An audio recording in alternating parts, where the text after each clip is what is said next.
Hello, it's me. Darling girl, let's talk for good vibe. Ayan, mga ka-Jomcar, kamusta na kaya si Carla at si Jomar? Si Carla busy sa kanyang school. Minsan umuwi sa Tarong.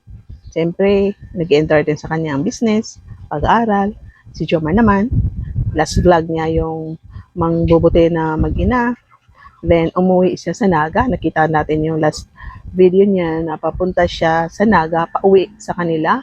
At na-admit daw ang kanyang nanay. So, ipapakita natin itong short clip na napanood natin, no? Postal check-up is pina-confirm na po at pa-confirm na po kasi para rin po siguro ma-monitor po yung kanya pong kalagayan at the same time kung meron po mga tests gagawin po.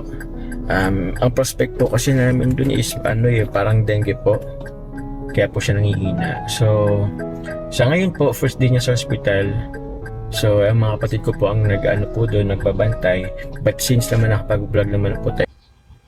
Ayan. So, ang sabi niya dyan, prospect daw nila is dengue. So, pina-admit daw para yun, mga test. So, suspect daw na dengue, meaning, hindi pa sure. Pero dyan, pagkasabi niya na suspect ang dengue, hindi pa siya naka-uwi ng Naga. Nasa daan pa lang siya, no? Nasa daan. At sabi niya yun, prospect is dengue. Iwan ko kung ba't nila nasabi na prospect ang dengue. Kasi ang dengue kasi, pag ilang araw na may fever, example may nararamdam, pag inuubo ka, tapos may fever ka, so, ano na yan, may kailangan mo na antibiotic doon sa ubo mo dahil may ubo ka. So, kailangan mo na antibiotic dahil may plema ka. Kung may mga sakit ka sa tiyan, nagkaka-fever ka, there is something wrong then. Pero kung wala kang pain, wala kang ubo, wala kang back pain, wala kang something wrong na linalagnat ka for how many days, tapos uminom ka lang ng gamot. Minsan biglang may lumalabas na rashes, kaya mapasasabi mo, baka dengue ito, kaya isugod na sa ospital. Minsan, ang tagal pa lumabas ng ng rashes, kaya minsan ang iba dinadala sa doktor, may mga laboratory pa check up, tapos sabi na doktor ilang days na ang lagnat mo, sabi ganito ilang araw, kaya sabi ng doktor, magpa-laboratory ka kasi matagal na pala itong fever mo. So, diyan makikita minsan na dengue. So, dito, no, hindi naman nila sinabi na may dengue. Ang sabi na ni Jomar prospect na baka dengue. So, hindi naman yung sinabi na garases. So, prospect lang daw. So, yun, no, nakarating siya sa hospital. Nakita natin na, no, isa rin siya na nag-alaga ng mama niya. At chinik pa niya yung dextrose, parang check pa niya yung fever. Ang nakalagay doon is 36.8. So, meaning may fever. Kasi, sa mga babies, pag mag 36.1 na yan, naku, 36.3, baby pa sila, talagang lagnat na talaga yan, no? Kasi, ang mainit na mainit talaga is, 38, mga 37 talaga normal. Pero sa mga baby na yan, yung mga 36.3.4, talagang mainit na yan sila. Iyak na yan sila. So, sa atin ng maedad, yung mga 36.8, masama na yung parang may sinat tayo, no? Pag lumagpas na sa mga mga 38, talagang mainit tayo. So yun. So ang fever ng nanay niya kasi nakainom ng gamot is medyo bumaba na po. So yun, nakita natin ito si Jomar na napakabait na anak, no? Umuwi siya. Kasi siyempre para makita rin niya ang sitwasyon ng mama na isa sila mga alaga, kaya ilang days na nawalang vlog si Jomar. So wala na siyang update ulit kung ano ba final ba na dengue, no? Wala naman siya na update kung talagang dengue or there's something wrong na iba na may sakit or baka normal lang, no? Pero kung kung there's something wrong na ayaw niya mag-vlog, i-update anong nangyari sa mama niya, karamdaman, i-respeto na lang po natin. Huwag po tayo mag-comment, no? Kasi kadalasan nakita ko sa comment section, may mga kung ano comment, tawa-tawa, mga ganun, mga suggestion. Okay naman, pero sa hospital talaga, hindi nila tatanggapin yan eh. Kung inom ka ng mga ganyan na herbal, itago mo kasi pag nakita nila yan, sasawin ka ng doctor, nurse, no? Mga bawal yan, wag. Pero patago. So, antayin na lang po natin kung anong update ni Jomar sa mama niya, sa situation.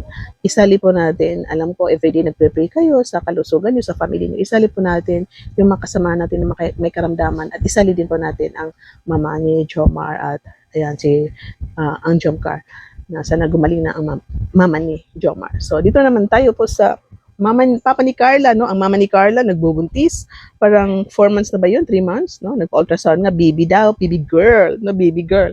Kaya ate na naman si Carla, magkakaroon naman ng bunso, no? Ito si Amber, may baby girl na naman. So yan, so siyempre hindi pwede magtrabaho na sa bahay. At ang tatay ni Carla, napakasipag.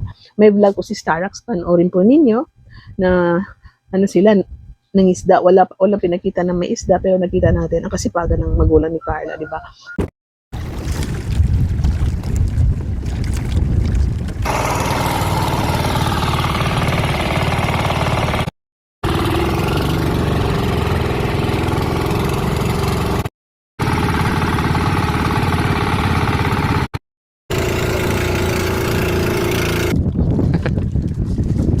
So, gamit na gamit itong bangka na binigay dati ng ibang team, pero ang narinig ko dati, kailan yun, na parang inayos at ang bangka kasi siyempre tumagal na, no, may something magkakaproblema dyan. So, iwan ko kung inayos, may something inayos doon, no, bumili ng bago. Parang, wala akong narinig na bumili ng bago. Ang narinig ko lang is parang inayos kasi matagal na yun. At malaking tulong na yung bangka, no, masipag ang tatay ni Carla. Yan, kailangan sipagan pa niya lalo dahil ilang buwan na yan, manganganak ang nanay ni Carla. Kaya dubling sipag si Tatay Alan at itong pangingisda is nakakatulong sa kanilang pang araw-araw na ulam.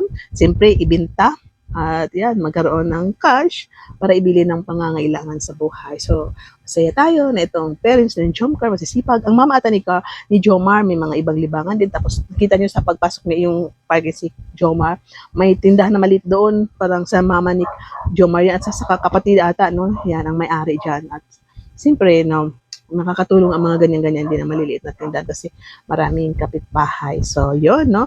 Supportahan po natin pa rin ang Jomcar sa kanilang mga vlog at ang inyong pagmamaraton. Tuloy-tuloy lang po ang pagmamaraton niyo sa vlog ng dalawa. At siyempre, huwag niyo kalimutan ang mga vlog ni Kalinga Prab, si Jomcar at iba pang mga upload niya. Dami mga charity vlog.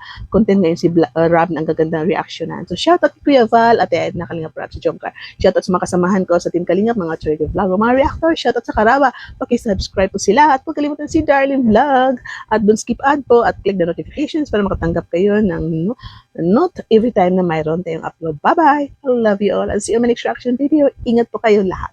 God bless!